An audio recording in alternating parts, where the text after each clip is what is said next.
Pulezidenti Yoweri Kaguta Museveni era nga ye ssentebe w'ekibiina kya NRM mu ggwanga afulumiza ebinaagobererwa mu Ttabamiruka omulundi guno.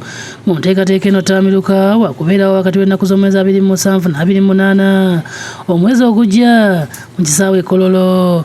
Mu nteekateeka eno ssentebe w'ekibiina yajja okusooka okwogerako eri abakiise n'oluvannyuma ssaabawandiisi w'ekibiina awumbewumbe n'okulaga ebituukiddwako mu kiseera kino eky'emyaka 5 ekiggwako.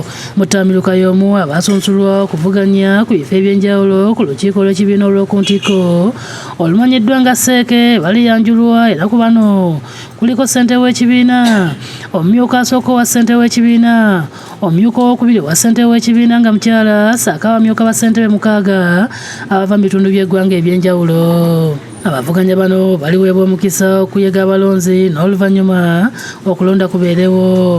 Mu Ttabamiruka ono era abakiise balibanjulira ssentebe w'ekibiina nga ye Pulezidenti Museveni okuba nga yagenda okukwatira ekibiina bendera okuvuganya ku bwa pulezidenti mu kulonda kw'omwaka ogujja era nabo bamukakase.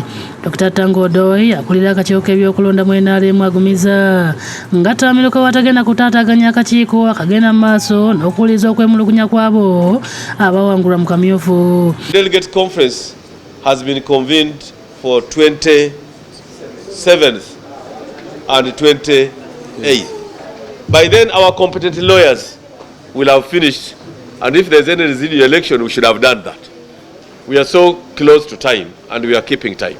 Dr. Tanga alambise n'ebifo gye bagenda okuddamu okulonda kwa kamyufu ng'eyo okulonda kwayiika olw'ensonga ezitali zimu kyokka n'akiggumiza nti mu disitulikiti y'e Namutumba si baakuddamu kulonda. But for residual election in Sembabule, Luwero, Amolata, Arua City, Lira, we shall have that election on 1st August 2025. In Namutumba, we have a report which was declared or declaring winners. We shall also release that report when we are releasing results of this residual election. So Namutumba will not have another election.